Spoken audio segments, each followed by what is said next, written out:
Find you anyway.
I'll give you a face.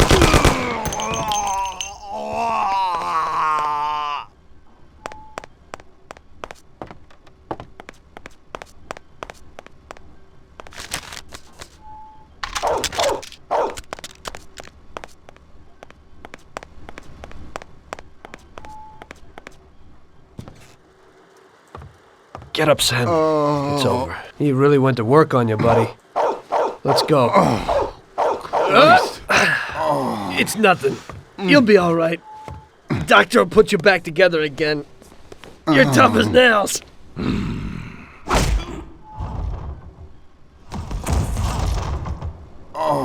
Oh, shit!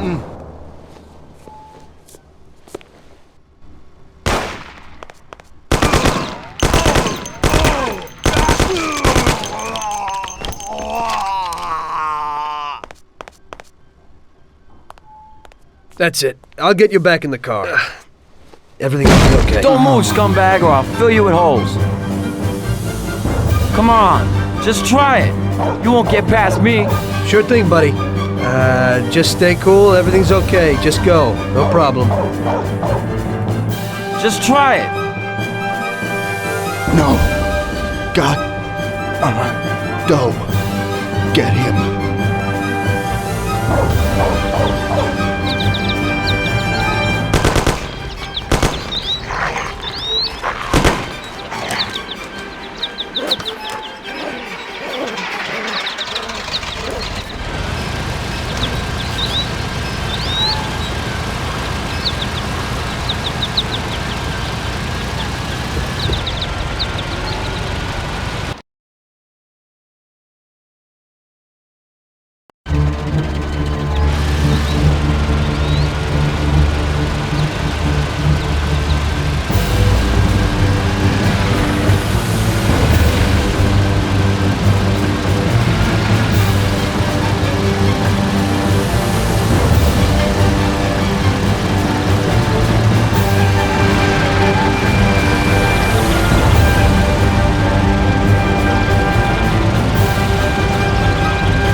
That's how I got into it.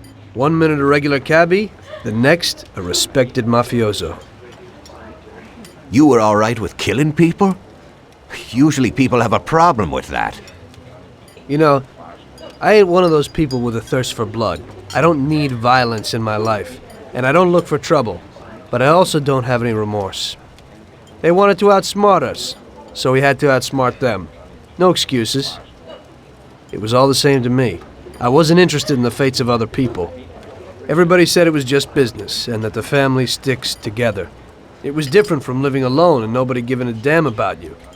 Suddenly you're respected by all the people you meet. Everybody knows you can help them, but you can also destroy their lives. And everybody tries to ingratiate themselves to you. And what about the police? You just walked away, just like that, from a massacre. Didn't you have any problem with this? You work for the police. You ought to know. You know, the Mafia runs the whole city. The Salieri family makes over 25 million bucks every year. The papers were full of it. But nobody saw nothing. If they wanted to stay alive. We paid off the bureaucrats $6,000 a month. Your bosses had liquor at trade price and got payouts for special jobs from both Salieri and Morello. Case closed, lack of evidence. Cops would even move shipments of drink for us. I guess you'd have heard something about that. So what about your two friends? Well, they were better off than you'd think. Salieri had a good doc for his boys, and it's not like he ever asked any questions. In a few weeks, they'd be healthy and back on the streets again. The only one who worried us was Morello. He wanted to be the big cheese, which Salieri couldn't let him do. Salieri had no intention of being in second place. You know, a person becomes a don because of his thirst for power, and he doesn't care about any other rules than his own. That's how it is, Detective. So he'd be his own boss, independent of the police, of the state, of anyone. That's why a person becomes a don. Salieri and Morello both wanted it all. They kept sparring with each other, but they both knew that if it all blew up, it would be hell. The big difference between them was in their methods. I heard a little story about Morello.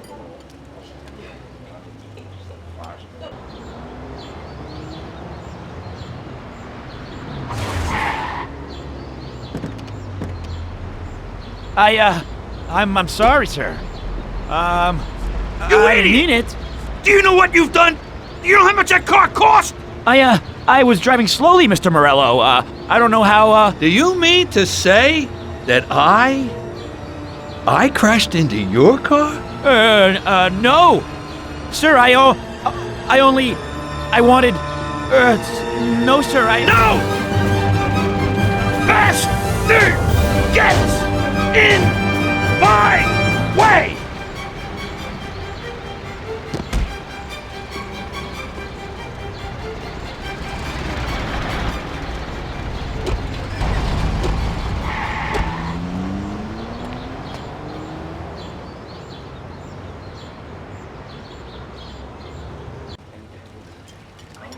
Salieri built his respect as a businessman. Everybody knew that they didn't need to fear him if they did what they should. They knew that if they needed something, they could come to Mr. Salieri. So Salieri made friends, often helped people with various problems, and expected the same in return. When somebody crossed him, they broke a cardinal rule, and everybody knew what would happen. Morello was just a mean bastard. He built his power through violence. Even his friends feared him. Most people just tried to avoid him.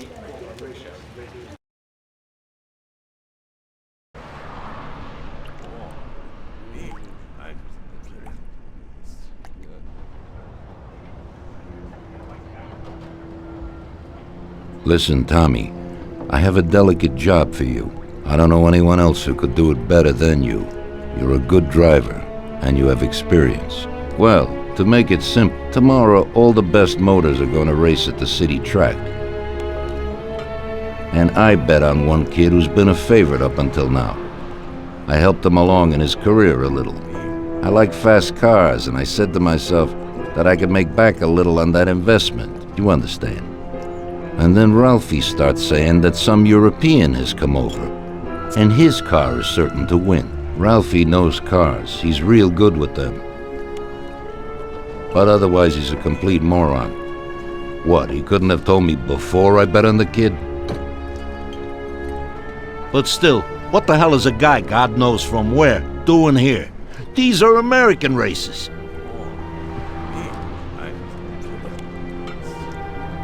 Me and the consigliere here were thinking about what to do, because a lot of our boys have bet the same as me, and they certainly wouldn't be happy if they lost their dough. And how would that make me look? Like an old idiot. Tommy, I can't let that happen. We thought, with our consigliere, about what to do with it. If something happens to him, that's no way. It won't be fair play. I won't enjoy my winning at all. Ralph told me that he knows a guy who guards the racetrack garage. Tonight, you're gonna go there and take this European's car to a mechanic who knows his way around these machines. He'll take a look at theirs and maybe improve ours. As soon as he's finished working on it, you'll take it back. It's important that the car is back in its place before anybody catches on. And don't even think about crashing it or getting caught by the cops. Are we clear? Yes, boss. If you pull it off, you'll of course get a share of the winnings. Now go. Ralph will tell you where and how.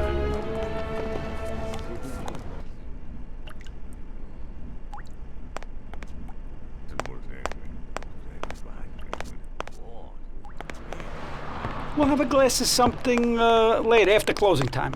Tom, time's slipping away. Now's not the time to talk.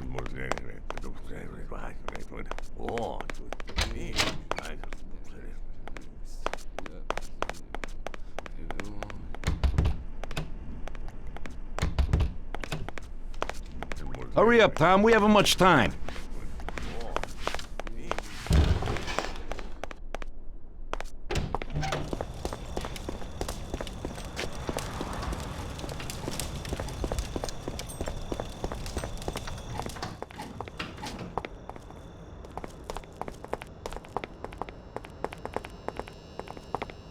Hey, Ralphie, you got some news about this job? Sure, Tommy.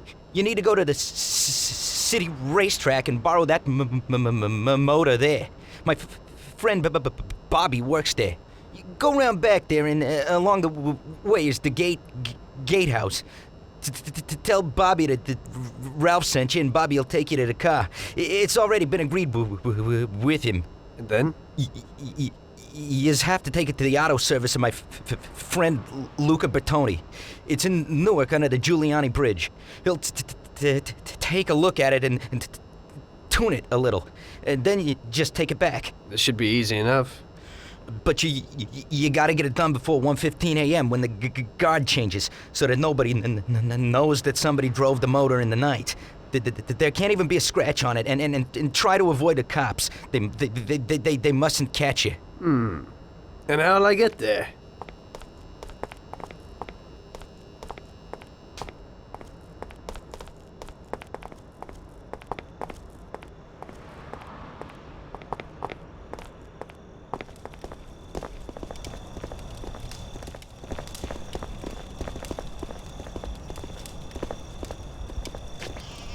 Well, I got something new in. Ain't no big thing to swipe one. Watch. You just stick a piece of wire in here and twist it a little, and you get inside where you gotta join these two wires. Yeah, it shouldn't be a problem. Thanks, Ralphie. Now don't you go sparing the gas, Tom.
Evening.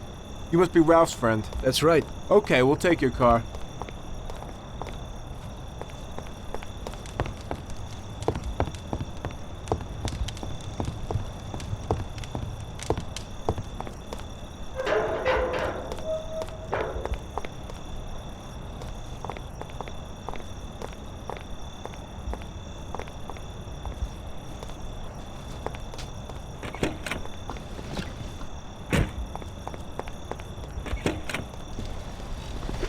Go in and over to the garage.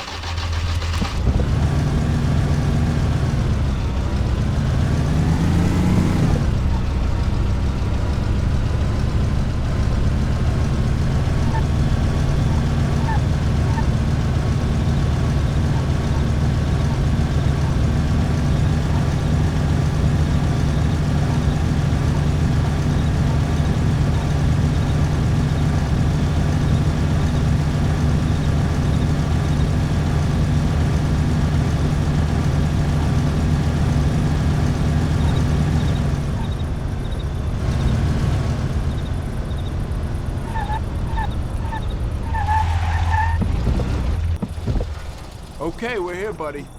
Come on, we haven't got a lot of time.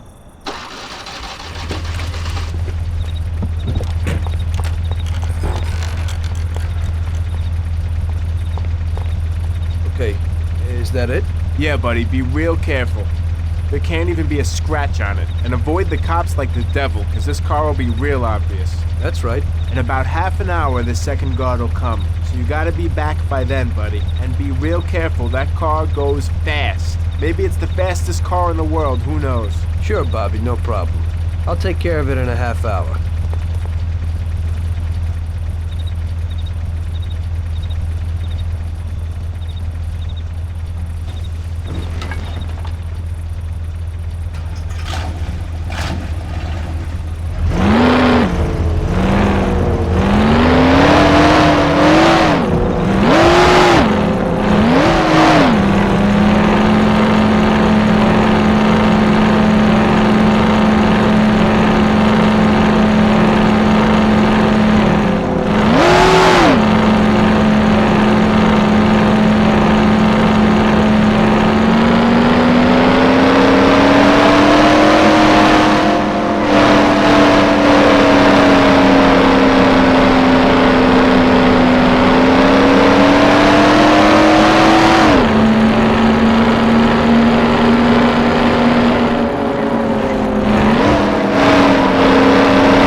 Hey there, you're from Mr. Salieri, right? I'm Lucas Bertoni. Hi, I'm Tom. They say you can take the bite out of this monster. I reckon so. Well, you'd better get moving. We only have 27 minutes left. That ain't much time.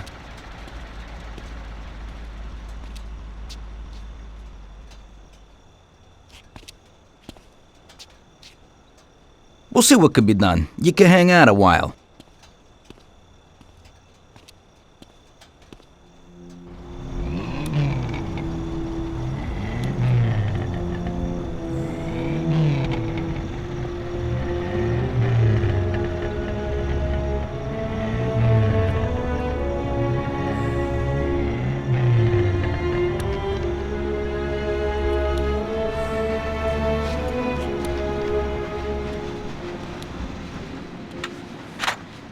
Hey, how's it going in there?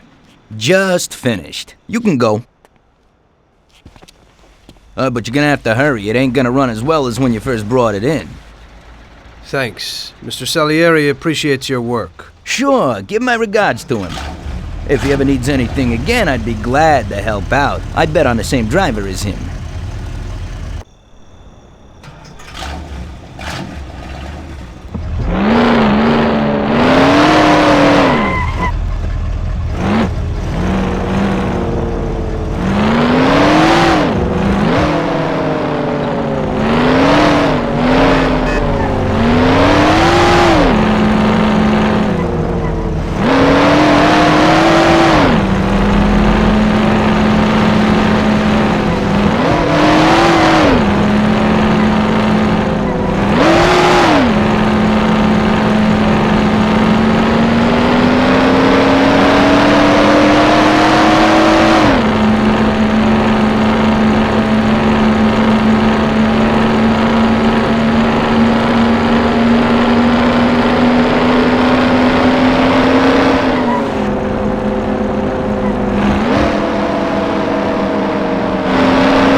So you pulled it off, buddy. And the car isn't even scratched. Thanks, Bobby. It really was the fastest car in the world. Sure is. We're lucky you managed it. I bet on the Don's car, too. It seems everybody did. I bet on it. So did almost everybody in my neighborhood. I figure the driver's pretty important, too. Sure. Well, I won't keep you. Good night. Take care, Bobby. Thanks for the help.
Hey, Luigi.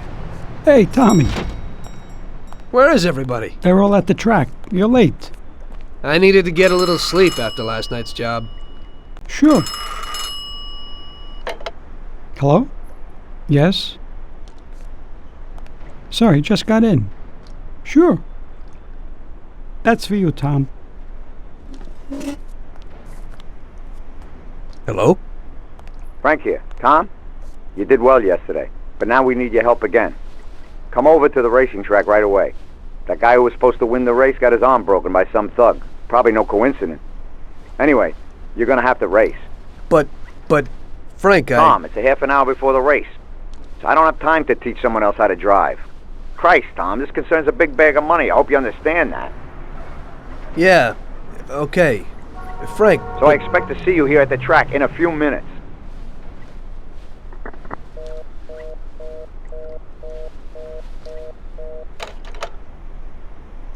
You don't look too excited. That's because I ain't